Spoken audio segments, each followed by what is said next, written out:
కాంగ్రెస్ ప్రభుత్వం ముందస్తుగా ఎమ్మెల్యేలను ప్రజాప్రతినిధులను అరెస్టు చేసి ఉద్యమాలను ఆపలేరని దుబ్బాక ఎమ్మెల్యే కొత్త ప్రభాకర్ రెడ్డి అన్నారు. సిద్దిపేట జిల్లా దుబ్బాక మండలం హబ్సీపూర్ చౌరస్తా వద్ద కాంగ్రెస్ ప్రభుత్వం రైతులకు ఇవ్వాల్సిన రైతు భరోసాపై అన్యాయం చేసిందంటూ న్యాయం చేయాలని డిమాండ్ చేస్తూ రైతులు ధర్నా రాస్తారోకో నిర్వహించారు. దీంతో మెదక్ సిద్దిపేట ప్రధాన రహదారిపై భారీ ఎత్తున వాహనాలు నిలిచిపోయి ట్రాఫిక్ అంతరాయం ఏర్పడింది. ఈ సందర్భంగా మాట్లాడుతూ ఎన్ని అరెస్టులు చేసినా ప్రజల పక్షాన రైతుల పక్షాన ఉండి పోరాడతామని అన్నారు. నేను మా నియోజకవర్గానికి వస్తా అని చెప్పి ఈ ధర్నాకు వస్తా అని చెప్పి తెలియగానే ఇంటి ముంగట పోలీసు వాళ్ళు ఉంటే తప్పించుకొని బయటపడి నేను ఇందాక రాగలేదు.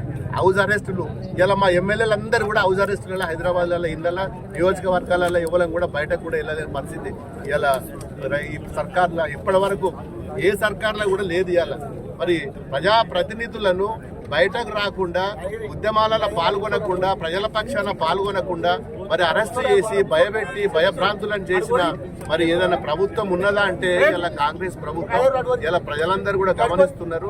మీరు ఎన్ని చేసినా ఎన్ని కేసులు పెట్టినా ఎన్ని కూతలు పెట్టినా ఎన్ని కక్షపూరితమైన రాజకీయాలు చేసినా ఎవరిని ఎంత అరెస్ట్ చేసినా నువ్వు కేసీఆర్ని అరెస్ట్ చేసినా కేటీఆర్ని అరెస్ట్ చేసినా హరీష్ రావుని అరెస్ట్ చేసినా ఎవరిని చేసినా ఉద్యమం అనేది ఆగదు. ఇలా ప్రజలు పూర్తిగా కేసీఆర్ వైపు ఉన్నారు, బీఆర్ఎస్ పార్టీ వైపు ఉన్నారు. అది ధర్మం న్యాయం కోసము పోరాడిన పార్టీ మా పార్టీ. ఇలా అందరికీ తెలుసు. ఇలా రైతుల పక్షాన కేసీఆర్ గారు ఏం చేసినారో ప్రతి రైతు గుండె బటనిప్పితేనే ఇలా కేసీఆర్ కనబడతాడు.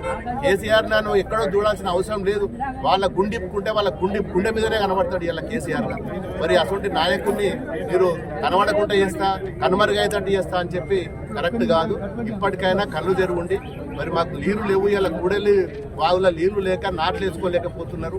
ఇలా మల్లన్న సాగర్ దగ్గర ఇమీడియట్లీ నీళ్లు ఇడిచి తొందరగా నీళ్లు వదిలిపెడితే కనీసం మా నాట్లు వేసుకుంటారు. మా కాలువలు పిల్ల కాలువలు కూడా తవ్వాల్సిన అవసరం ఉన్నది. ఇవన్నీ కూడా మరి రైతుల కోసం మేము పోరాటం చేస్తున్నాం. మా మీద ఎన్ని కేసులు పెట్టినా ఏది పెట్టినా ఆగే పరిస్థితి లేదు. రైతులకు ఏ చిన్న సమస్య ఉన్నా రైతు పక్షాన బీఆర్ఎస్ పార్టీ ఉంటుంది, మా కార్యకర్తలు ఉంటారు. అందరూ కూడా మరి రైతుల కోసం ఏ పిలిపించినా ఏ అర్ధరాత్రి పిలిపించినా రైతుల పక్షాన పోరాడడానికి బీఆర్ఎస్ పార్టీ అండగా ఉంటుంది, బీఆర్ఎస్ పార్టీ ముందు ఉంటుంది అని చెప్పి ఈ సందర్భంగా మరి ప్రభుత్వానికి హెచ్చరిస్తుంది. బీఆర్ఎస్ పార్టీ అండగా ఉంటుంది, బీఆర్ఎస్ పార్టీ ముందు ఉంటుంది అని చెప్పి ఈ సందర్భంగా మరి ప్రభుత్వానికి హెచ్చరిస్తుంది.